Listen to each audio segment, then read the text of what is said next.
from Pattern Traders. It is April 19th. Real quick update on BTC. We finally got our flush that I wanted. Monday Monday low got taken.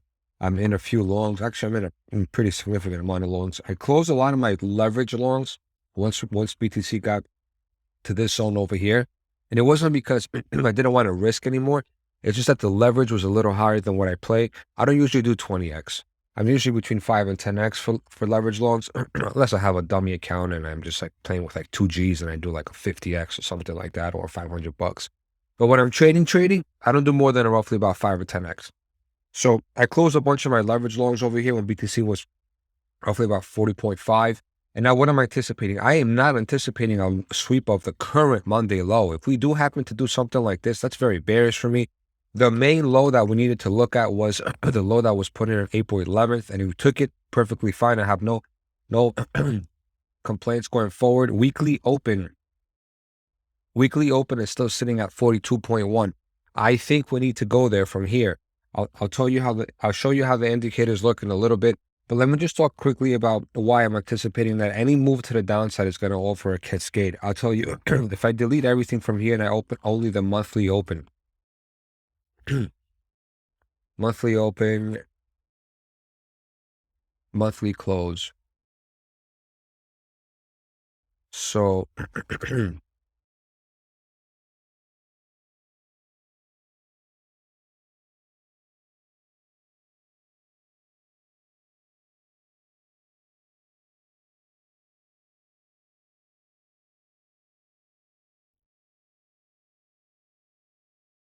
was wondering what was going on. It's the same color. It was bugging out. Okay, so this is basically March. Now I'm going to highlight this. I'm going to make a box so you guys can see this. Look at March. This is March's PA.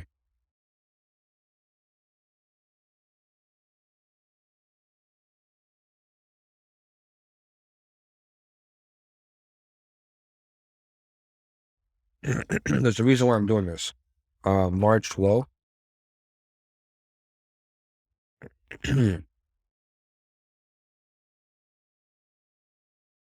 March high.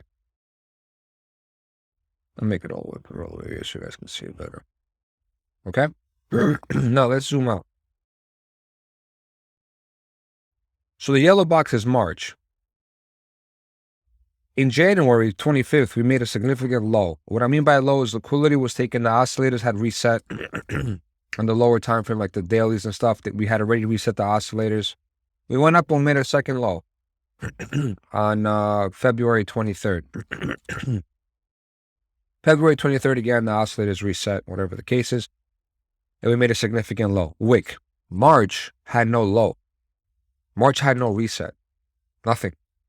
It was basically a consolidation and a range in March. No liquidity taken, no wick, no oscillator reset. That to me doesn't sit well. That to me means that whatever move we get to the top side will result in a move back down to roughly about $34,000. So can we go to 35 and hold? Sure. I mean, you could, but at that point, ask yourself if you're a market maker. Let's delete all this. If you're a market maker,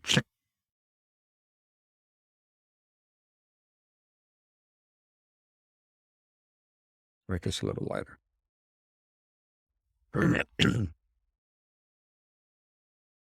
So if you're a market maker, what are you going to do when price comes relatively lower to this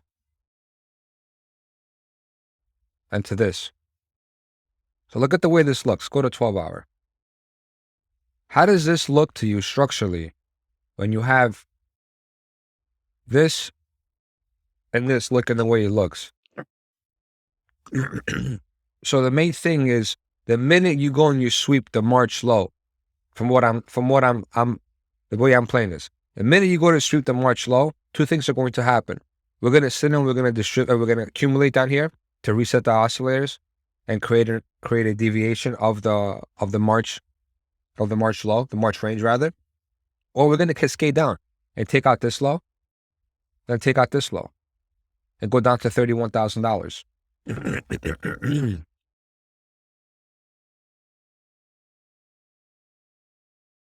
31.6. Probability of going to 31.6 to me is slim. It's very low. I'll tell you why. If you look at your talk about EMAs right now, and I'm not an EMA guy, but I still have to bring this up. If you look at your EMAs, let's get rid of the write-ups. Right.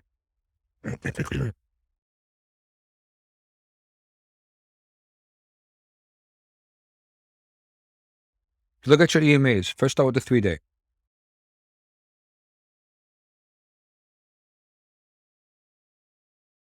5-day, I'm sorry. The 5-day 200 EMA is sitting at 31.8. We're obviously not going to break that off the first attempt. It's very evident. It makes sense. Go to your 3-day real quick. When we had the squeeze here, right? Remember when the price action was between the 4 MAs? So they're derived from the 200 MA, which is red, the 55 EMA, which is teal, the 99 EMA, which is pink, and the 200 EMA, which is blue. We had a squeeze here. We faked to the top side. Then we came back down and we tested the order block. This is a 3-day order block as soon as you break to the top side, right? So it held for now. But I still think that we're putting in a lower high. That we're about to put in a lower high and do this, something like this.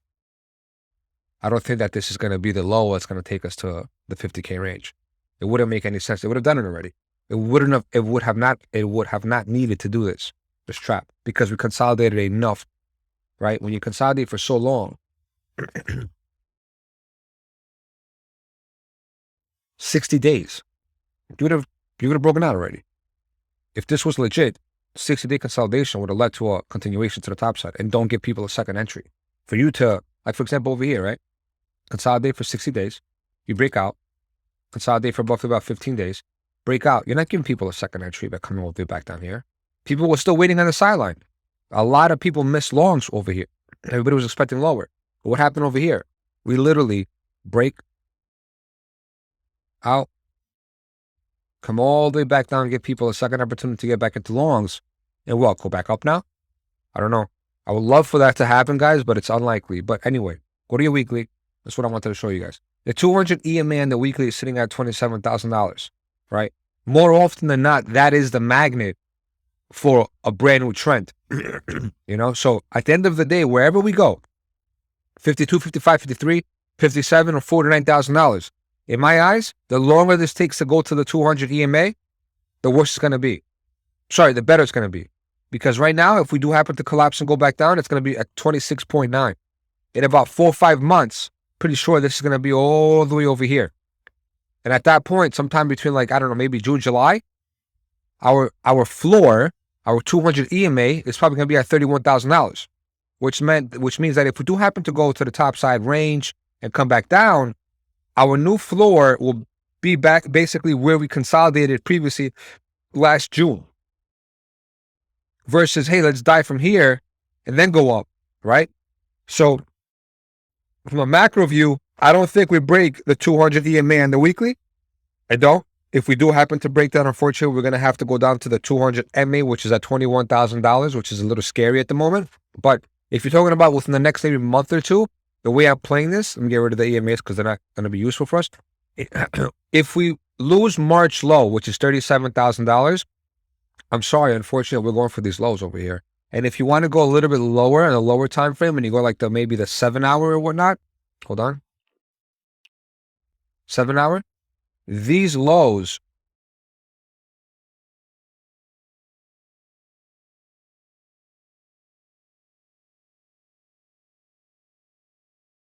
right here are pretty ugly, man.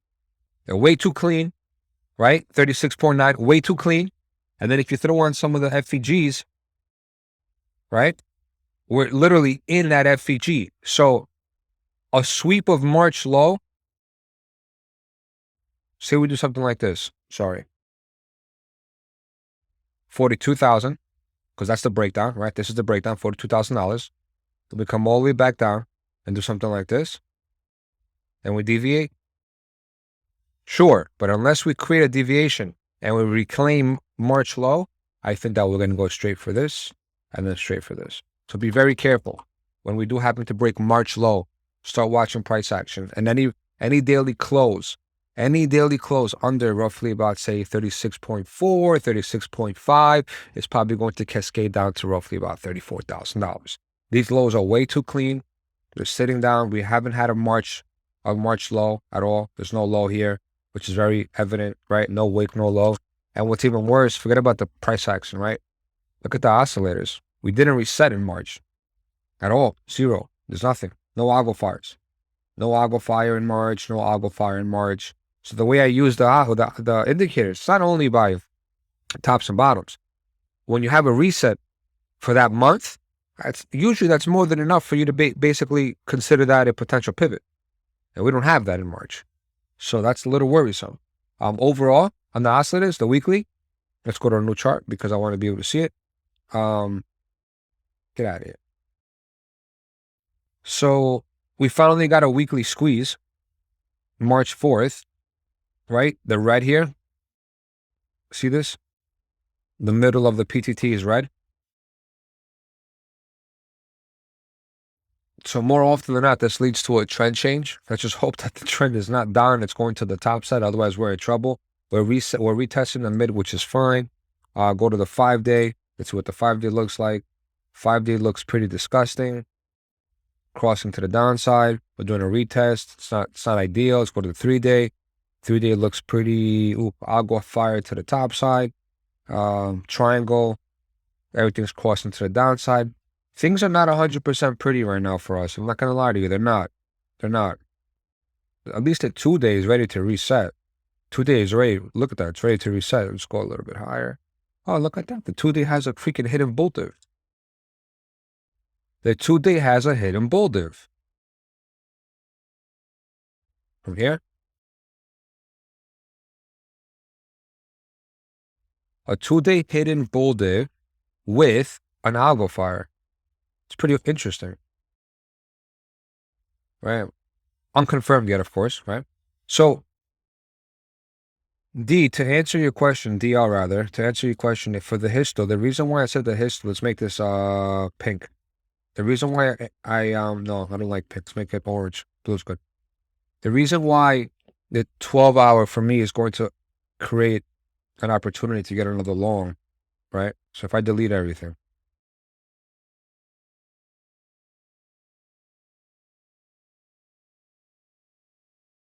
Actually, I need the RSX.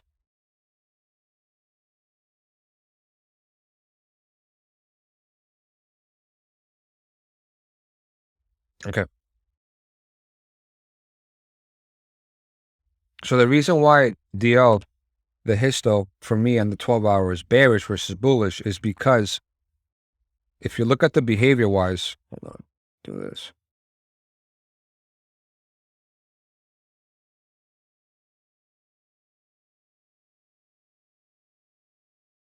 Okay, this is your range that we're in right now, right? We really didn't do much, right? We're just sitting in this little range.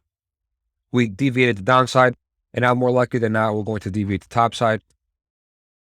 Hit this, which I'm pretty sure has a gap. There you go. Hit the gap, kill it, and then probably come back down and see what's up. Whatever move we get to the downside for me is going to be a buying opportunity. But anyway, regardless of that, so the reason why I said the 12-hour is going to offer a dump is because the 4-hour has not broken out yet. So the 4-hour histo has been firing beautifully. We got a double triangle. The histo has been getting smaller, and we're getting activation fires, right? RSX is also looking good. We're finally getting above the mid. And then if you go to like a 7-hour and 8-hour, which is in between the 4 and the 12, you're seeing a lot of divs. You have an 8-hour div, which is beautiful, right? You have a cross of the MSTX, which is beautiful. And then you have, again, a triangle on the 8-hour. The histo's fired. Histo's getting smaller. Everything looks good. But we haven't broken out yet on the 4-hour, which means that the 12-hour, when it activates, it's going to create a dip for us to be able to buy before the 4-hour breaks out. So that's just the way it is. Usually what happens is when you get your first, here, I'll show you, like this, something like this. You get your first 12-hour fire. It doesn't always happen like this, but this is what I'm predicting. You get your first 12-hour fire. You're kind of far away from like this, the middle line, right? Which leads to a dump. You get your little pump, which leads to a dump. And then the second one is probably going to be the one that breaks out to the zero line. You're too far away from the zero line. These bars started at, look how far away these bars are. These bars started all the way down here, right? And the bars need to be somewhere around here before you break out. It's a pretty big difference, right? Talking about an extra maybe 2-3 days worth of price action, maybe even more, maybe like 5 days worth of price action. So to answer your question, I think that this 12-hour fire will lead to a dump, and then the next 12-hour fire will probably be the one that breaks out because the 4-hour has not broken out yet, which is pending. This is look how close these bars are. This is close. This is gonna break out. This is so close to a breakout. It's crazy. So we had our first set of fire down here, our second set of fire activation over here, and now this is the third. And now we're inching towards the zero line, which means that we're probably going to break out very soon. So yeah, DL, keep in mind, the 12 hours should offer us a nice little buying opportunity, but regardless of all that, if you look at the actually, you don't have it yet, but hopefully it's going to be released soon. You have a lot of gaps to the top side, but they're not just random gaps. They're legit. They're with criteria. Ideally, what you want to see us go all the way up to $44,000. But again, there's a lot of resistance for us to get there. The most important thing for us to do right now is get above $42,000. If you delete everything, you just have one thing on your chart. The main breakdown was here at 42.1. This over here is a consolidation block that led to the breakdown. So no matter what happens, when we happen to go back up here, see we do this, we'll go back up here. This should offer a significant slap to come back to the downside. And then at that point, you tell yourself, all right, if that's going to be my barrier, then where's my bottom? That's going to be a deviation. Let's go to your 7-hour.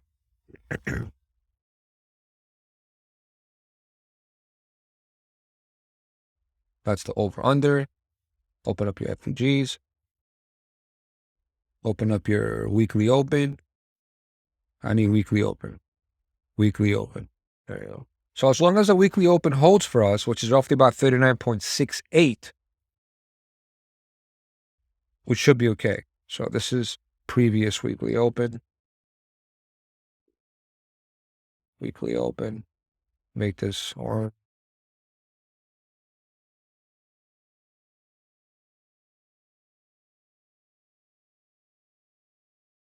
And this is the current weekly open. So this is what I'm working with, guys. And get rid of this. And this is what I'm working with right here. Let me see if there's any buy signals. Yeah, we got the perfect buy signals at the bottom. We got a double one. Usually the 8-hour has some good ones. Yeah, 2 of them over here. Do we have a 12-hour? We do have a 12-hour. We have a daily. We don't have it. Oh, we do have a daily buy signal. Interesting to know. Yeah, interesting to know. So at least give me to $42,000, and then from there we can reevaluate. I mean, these highs are a little too sketch for me. So